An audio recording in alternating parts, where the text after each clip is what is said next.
Good morning বন্ধুরা। তো আগের ভিডিওটা তো তোমরা দেখলেই যে আমার কিছু সমস্যার জন্য আমি ভিডিও করা বন্ধ করে দিয়েছিলাম। তো তারপরে আস্তে আস্তে এই শুরু করেছি আবার ভিডিও। তো আমি পরশুদিনকে আর কি ভিডিওটা আপলোড করেছিলাম, তো তারপরে আর হয়নি বলে তো এই পরশুদিন পরে এটা হচ্ছে তৃতীয় দিনের ভিডিও। এই দোকানে চলে এসেছি সকালবেলা। তো আজকের ওয়েদারটা তোমরা দেখতেই পাচ্ছ, ওয়েদারটা কেমন।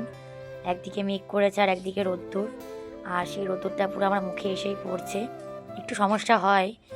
তো আর ওই দেখে দেখো কি সুন্দর মেঘ করেছে, কি সুন্দর লাগছে দেখতে।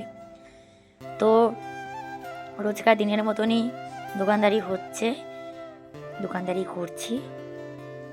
তো তোমরা যেমন পাশে ছিলে বন্ধুরা, আমার পাশে থেকেও এইভাবে এইটুখানি চাই। আর ওই যে ওখান থেকে চায়ের জন্য ডাক পড়েছে, আমি তাই চাটা দিতে যাচ্ছি। আর এই যে দেখো আজকে কি কি মাছ উঠেছে, আজকে খুব বেশি মাছ ওঠেনি তো রোজকারের দিনের মতন। আর এই যে চলে এসেছি চাটা দিতে।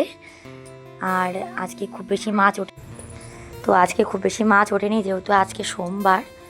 তো যেহেতু আমাদের শ্রাবণ মাসের সোমবার চলছে এখন, সেই জন্য ওঠেনি। তো আজকে বাজারটা একটু কমই গেছে আর দোকানদারিটাও একটু কমই হয়েছে। তো চলো চাটা দিয়ে নিই, এবার সময় হয়ে গেছে দোকান গুটিয়ে নিই। বন্ধুরা কেমন লাগলো ভিডিওটা অবশ্যই কমেন্ট করে জানিও।